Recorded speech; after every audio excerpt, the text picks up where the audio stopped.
What's up, everybody? It's your favorite box and eyes, favorite nerd. Today we are looking at the Cang Toys Razorclaw. This one loaned to me from Caleb. I do appreciate his efforts. There's an awful lot to talk about with this guy, so I don't want to waste a whole lot of time. Let's go ahead and get started. You know where we start, with accessories. I'm going to go through these accessories the best I can and make sense of them the best I can. I believe that this is the gun for the Wolf. It's painted beautifully, as most of this set is, with metallic silvers, tampo paint, and the reds. It also splits apart. I'm guessing that's to form a larger combiner weapon at some point. If not, if I figure out another means, I will cut it in. But that's all there is to show here. The Wolf will hold it by sliding it into the hand. It's almost like there's a 5mm port, as you can see, like in this hand. You just sort of wrap the fingers around it. And I did find a use for it. So once it's split up, you can take this, slide it down the back groove of the Wolf's rear quarters, if you will, and then slide this piece onto the back, and now it acts as a tail. He also comes with a battle axe that I do think is a mistake. Once again, I'm okay with stylizations, but I do think there are some things that are more in line with the character, more iconic to the character, and I think it's a sword over an axe. I'm not sure there's an alternate. I'm not looking at a picture. Maybe he does come with a sword as well. I don't know. What do you want from me? Just in the heat of the moment, this is how I feel about it. We have metallic silver. We have metallic gold, metallic silver. We have the tampo paint, and then the handle, and it extends. I'm guessing the extension is for Predaking. It also collapses, and you can utilize this handle, which can sit in the palm of his hand and tab into a tab, but it is a very heavy axe, so he doesn't hold it the best, but it does work, but you can feel it trying to come out of its position. That doesn't mean it doesn't work properly. It does, but just know that it's not the most secure connection that you've ever felt. He comes with 2 shoulder pads. There's a number of moving pieces to this on ball pegs, and then of course it hinges here, but all of these pieces move independently, and it's all fully painted, as we'll kind of discuss throughout with the metallic colors. Those shoulder pads will insert directly into the top in this hexagonal peg, which once again I'm not sure if was the best choice, but it works. You get 2 of these cannons. They move pretty much everywhere. I'm trying to think of all the here, there, super squeaky, but they do. And there's translucent plastic. All the paint is beautiful. And then you have this section here. If you pull the tail out, it will expose these ridges, which you can then use to slide these cannons on.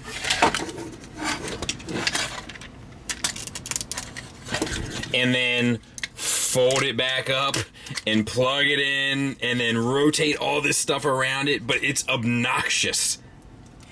He also comes with a translucent piece for his nose, or his head rather, just translucent plastic. And that will just go straight into the top there and give him a little extra horn, or spike rather, because that's what he needs, more spikes. All right, let's take a look at this Wolf figure first. As you can see, painted as well as you would expect, sculpted within the dynamics of the line. It has a scar across this eye with like the eyeball showing, which is a cool touch. Metallic red paint and silver paint. The head is on a ball peg. The ball peg is connected to a flap that forms the base of the neck. Using both, you can get the head all the way up. You can get the head a good bit down, left, right, and confused wolf face. No issues. For the torso, we have this like face looking thing here with the eyes, a little smiley face. These little red spikes here, whatever. Waist swivel, that's all you got. For these shoulders, you have these gun plates here. They move a bit. It's not really of much use in robot mode. I'm going to back out a little bit. The arms are on disc hinges, which operate as actually, they're on... Yes. But they operate as universals, so you can spin them up until you hit something. Nope. You can get 360. And bring them back around. And you can get them out to 90 degrees. Bicep swivel. It's double jointed elbow, but you'd only really use the one joint, but it gets you 90 degrees. Wrist swivel. hands on a base pin knuckle, or fingers on a base pin knuckle. All right. Hips. We have universals. Full Van Dam. You can move your hip skirts out of the way.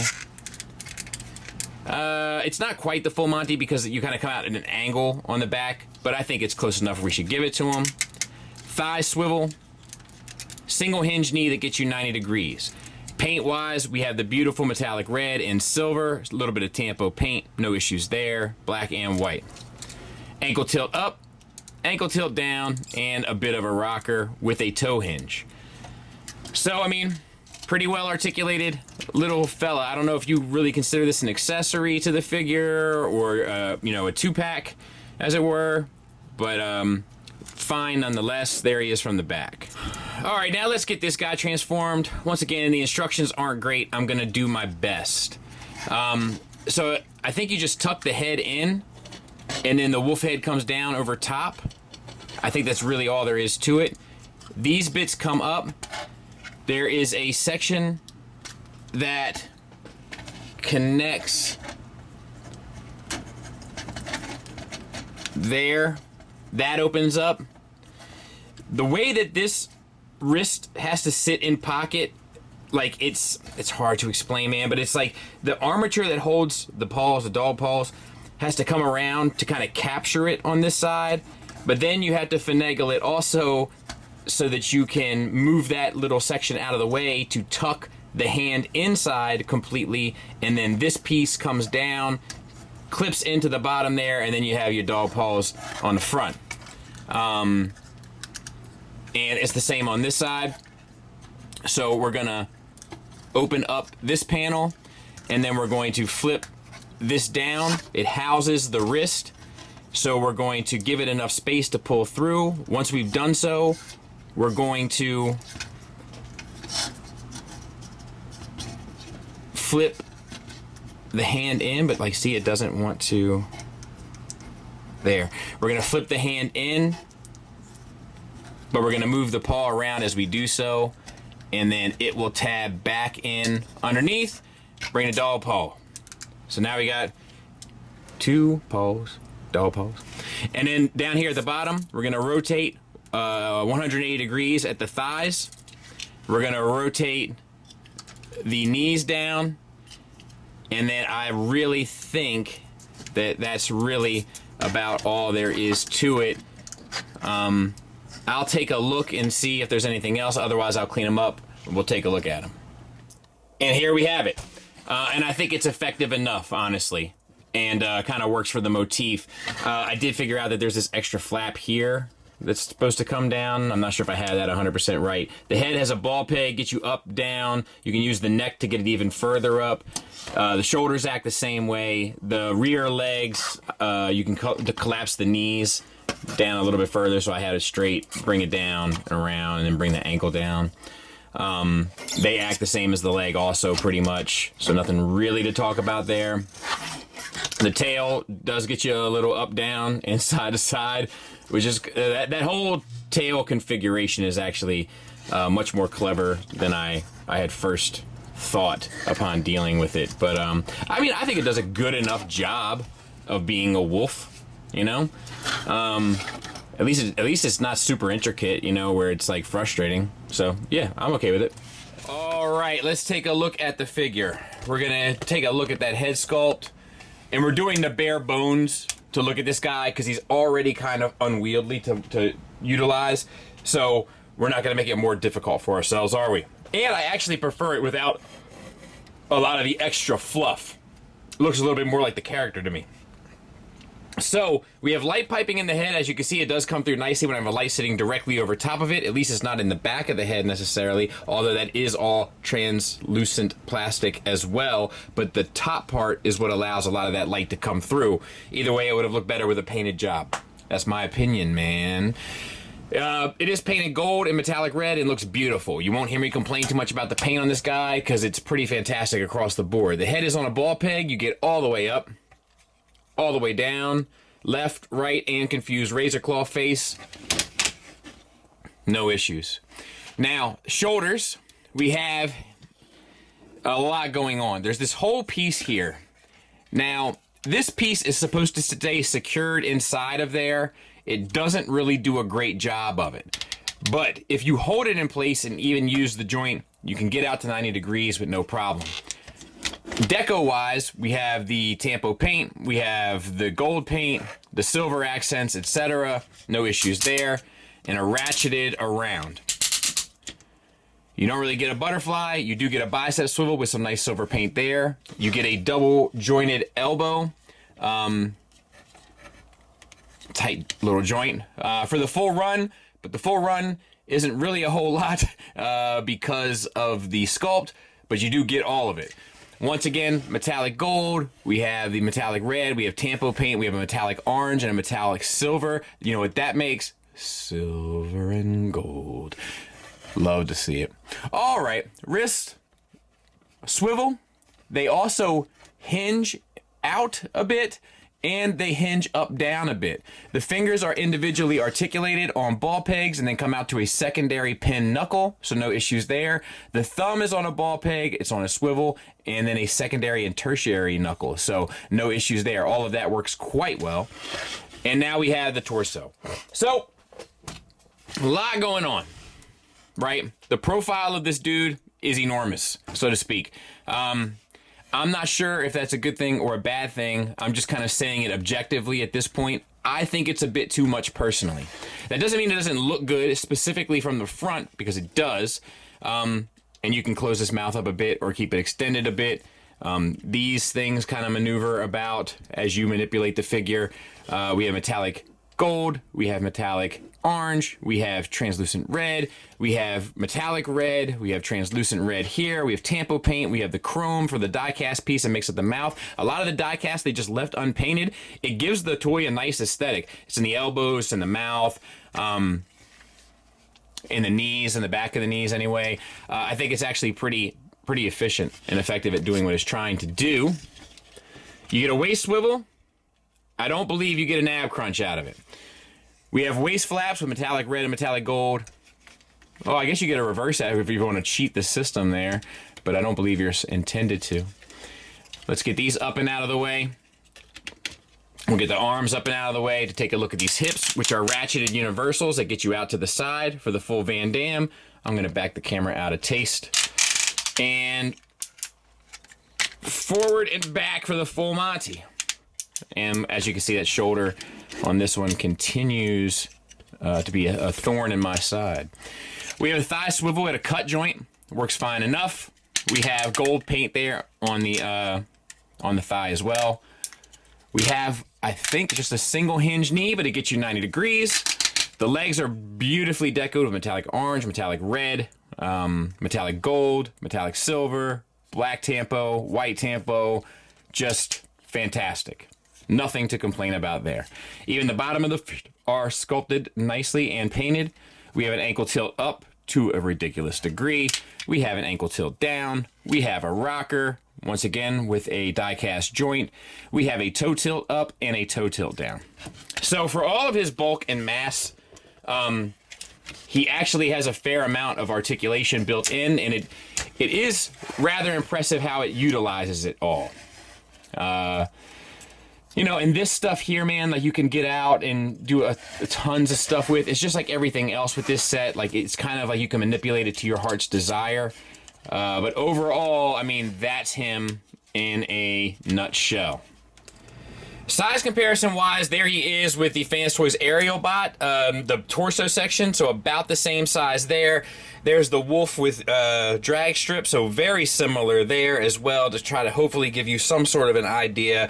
Like this is a big set of bots. All right, let's try to get this guy transformed. Let's rotate the waist 180, because I know that's something that you gotta do, and it should be easy enough, although that did pop off. The other thing that I know that you got to do kind of off top is tuck these hands in. They kind of operate very similarly to the wolf, just perhaps not as complicated, which you will see shortly. Come on, girl. Just got to make sure that they're collapsed properly.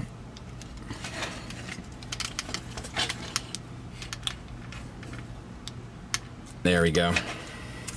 Bring this down, bring that down, and then on the back side, this plate fills in the gap, which is quite nice. We're gonna do that again and hopefully a bit smoother. The thumb does sit up on top of the hand, something to be aware of. Flap open. Bring the hand in. Flap down. Paws, dog paws down. And then this piece comes up and around on the back. All right, we're gonna open up all this stuff. We're going to rotate the thighs 180. And then we're going to rotate the hips 180.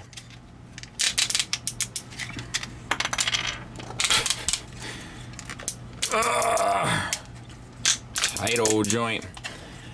And then we have this bit here. We want to connect this red kneecap up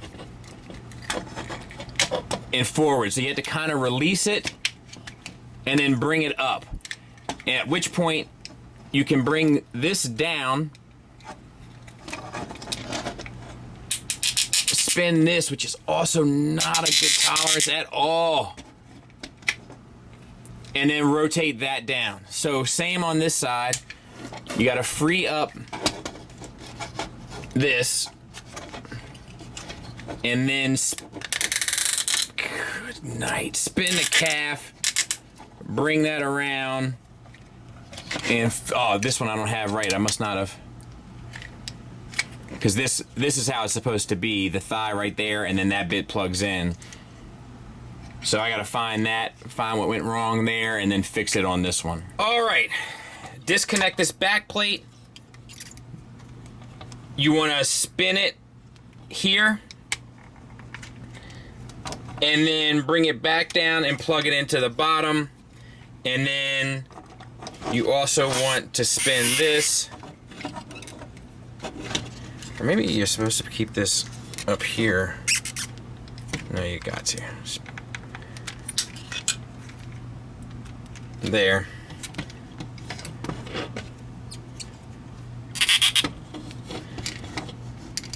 And I think it's something like that. Then at the top here, you want to have these bits. Oh my God, dude. It's just like, it's a nightmare. Because the tolerances are so wonky.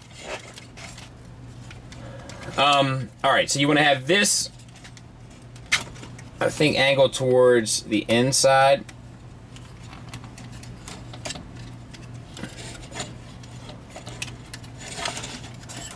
Dude. Hear it? It's not fun. All right, and then you want to have these shoulder flaps, these gold pieces, you want to have them up. You want to have the head down. And then the lion head, let me back out a little bit, detaches. There's a tab here that goes into the top of Razorclaw's head. There's a double hinge here, and then here's a triple hinge. That comes up, tabs into the top of his head, and then you just sort of sort the rest of it. And I swear to you, that's supposed to be it. At least as far as I can figure out. I'll clean it up, we'll take a look at it. And there it is. You know, and of course, like, this can all be adjusted and stuff. And admittedly, it looks infinitely better with all the weaponry on it. I'm just not sure it looks like a Transformer. And that's what I'm kind of into. So I'm not sure it quite does it for me. But if it does it for you, I mean, you're just going to be so excited about this, dude. And of course, lastly, there they are with Tiger Tracks. Good grief, am I happy to be done with this one. This was not a pleasurable experience in any way. Final thoughts wise, let's start with the negatives. And the negatives are pretty simple, straight down the line. Objectively, the tight joints. The tight joints make this thing an absolute nightmare to deal with. If you did watch this video all the way through, congratulations, but I'm sure that you heard every little squeak and squawk that this fella had to say. I've never heard a lion squeak before. I've never heard a lion squawk before, but I've heard it today. And it's misleading because the transformation isn't really all that challenging, but because of the tolerances, it becomes challenging. It's a lot like those Facebook videos, Reels or TikTok vids that you come into contact with ever so often, where it'll be like, hey, you want to make a welcome sign for your house? It's no big deal. Just use these household items to make it. Make your own welcome sign with your own household items. I could do that. I have it right over top of the kind of basement entryway. People come down the collection. I welcome them in. I have household items. Let's do it. You'll need a box cutter. Okay, easy. Check. A pair of pliers. No problem. Painter's tape and a toothpick. Say less. Power drill. Okay. A blowtorch, a chainsaw, and a CNC route. What am I gonna do with? As soon as it gets to like the power tools, I click out immediately. Anyway, the other thing is it's not fun at all in any way, shape, or form. Of course, the tolerances don't help that, but it's just awkward and clumsy and can't get out of its own way and frustrating to deal with as a result. Add on top of that it really just doesn't look all that good. The lion looks cool with all the stuff on it, I'll admit that, but the robot looks like he's carrying around this Humpty Dumpty body in order to house all the heads and spikes and lion teeth and all that kind of stuff that this thing needs, and it just doesn't do it effectively. Half the accessories just make up the bulk of nonsense he carries around. While I think that without all the accessories, the robot looks cool, I have to admit that with all the accessories, this guy to me is equally unrecognizable as Dive Bomb was. But without all the accessories, I think he kind of works, just to be fair. But it's just, dude, it's just like, look, some reviews that I do feel like obligations. Most of the reviews, like the overwhelming amount of reviews that I do, feel like fun. This felt like work. From beginning to end, it felt like I clocked in and now have to clock out without any kind of medical insurance or retirement plan offered. I'm not a fan. As for the positives, it's beautifully painted. I think that the robot mode, like I said, actually really works without all of the extra nonsense hanging off of it. And to add on to that, the articulation without all the nonsense added onto it works as well. So at its core, it's a good thing. There's just so much stuff hanging off of it that it makes it unenjoyable. I think the wolf actually kind of works. Like, I think this set could look cool as an alt mode set. It's just an awful lot of extra that doesn't really add a whole lot to the experience to include the wolf. It's a whole lot of extra that if anything detracts from the experience, and who's paying for it? You and I. Not a recommend from me, Mac. Thanks for listening. Thanks for watching. Until next time, take care.